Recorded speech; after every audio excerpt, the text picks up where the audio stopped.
আজকে বাড়ির গরুর দুধ দিয়ে খাঁটি ঘি বানাইলাম। মূলত আজকেই ফার্স্ট টাইম বানাইছি, আর প্রথমবারে এতটা পারফেক্ট হবে ভাবতেও পারিনি। হ্যালো এভরিওয়ান, আসসালামু আলাইকুম। আপনারা যারা নো ফেইল ঘিয়ের রেসিপি চান, আজকের ভিডিওটি তাদের জন্য। আমাদের বাড়ির গরুর দুধ জাল করার পর উপরে যে সরটা পড়ে, সেই সরটা আমি 3-4 দিন যাবত একটা বাটিতে রেখে দিচ্ছিলাম ঘি বানানোর জন্য। তো সেই সরগুলো এখন ভালোভাবে মাখিয়ে নিতে হবে। এগুলো যত ভালোভাবে মাখানো হবে এই মিশ্রণটা ঘি বানানোর জন্য ততটাই পারফেক্ট হবে। তো প্রথমে আমি চামিচ দিয়ে চেষ্টা করলাম, বাট আমার মনে হলো হাত দিয়ে মাখিয়ে নেওয়াটাই বেটার হবে। তো এই মিশ্রণটাকে আমি প্রায় 10-12 মিনিট সময় নিয়ে ভালোভাবে মাখিয়ে নিয়েছি। তো তারপর চুলায় একটা কড়াই দিয়ে এর ভিতরে আমি মিশ্রণগুলোকে ঢেলে দিলাম। এখন এগুলোকে ভালো করে জাল করে নিতে হবে, আর এই কাজটা অবশ্যই অল্প জালে করতে হবে। বেশি জোরে জাল দিলে দেখা যাবে যে দুধের যে ছানাটা আছে ওটা পুড়ে যাবে, আর পুড়ে গেলে ঘিয়ের যে একটা সুন্দর স্মেল আছে সেই স্মেলটা নষ্ট হয়ে যাবে। তারপর দেখা যাবে যে ঘিয়ের কালারটাও নষ্ট হয়ে যাবে। আর এই তো আমার এখানে ঘিগুলো উপরে উঠে যাচ্ছে আর ছানাগুলো নিচে চলে, আর এই পর্যায়ে চুলার জালটা একদমই লো রাখতে হবে। এখানে আমি অল্প একটু দুধের সর নিছিলাম, এই জন্য আমার ঘিটাও অল্পই হবে। আপনারা বেশি করে বানাতে চাইলে অবশ্যই দুধের সরটা বেশি করে নেবেন।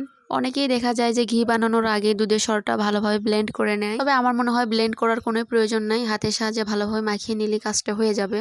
তো এই পর্যায়ে এসে আমার ঘি বানানোটা অলরেডি হয়ে গেছে। যখন দেখবেন যে দুধের ছানার কালারটা এরকম ব্রাউন হয়ে গেছে, তখন বুঝতে হবে যে ঘি বানানোটা অলরেডি হয়ে গেছে। আর ঘিটা একটু ঠান্ডা হওয়ার পর তারপরেই আমি সেঁকে নিয়েছি, কারণ বেশি গরম অবস্থায় যে কোনো জিনিস বাটিতে না ঢালাটাই বেটার। তো আমার এখানে অল্প একটু দুধের সর থেকে বেশ ভালোই পরিমাণে ঘি হয়েছে। আমি ভাবছিলাম হয়তো আরো কম হবে।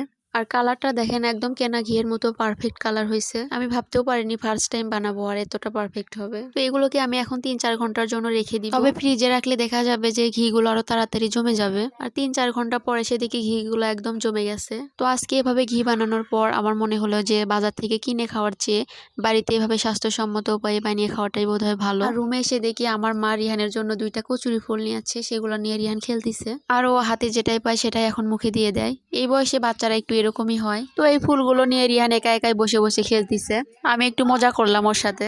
আর এই তো রিহানকে নিয়ে আমি ঔষধ আনতে যাচ্ছিলাম। ঔষধের দোকান আমাদের বাড়ির কাছে, যেতে 5 মিনিটের মতো লাগে।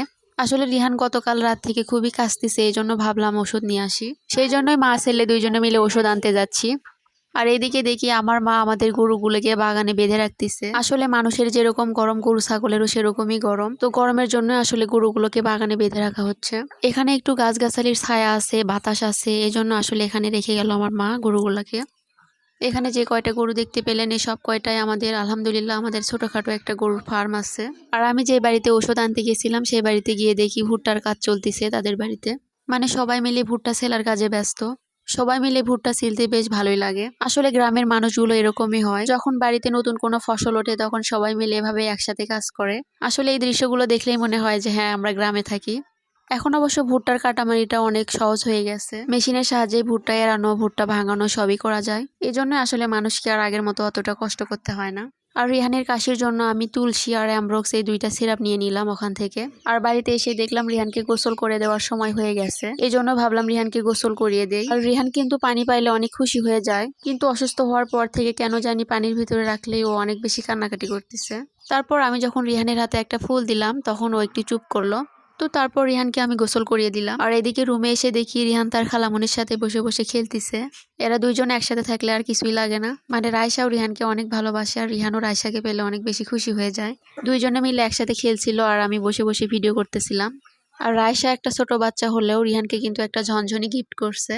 রায়শা রিহানের কাছে থাকলে রিহান একটুও কান্নাকাটি করে না। ছোট বাচ্চারা আসলে এমনই, তাদের খেলার সাথে পাইলে আর কিছুই লাগে না। তো যাই হোক, সবাই রিহান বাবার জন্য দোয়া করবেন। আর আমার আজকের ভিডিওটি এ পর্যন্তই। সবাই ভালো থাকবেন, সুস্থ থাকবেন। আল্লাহ হাফেজ।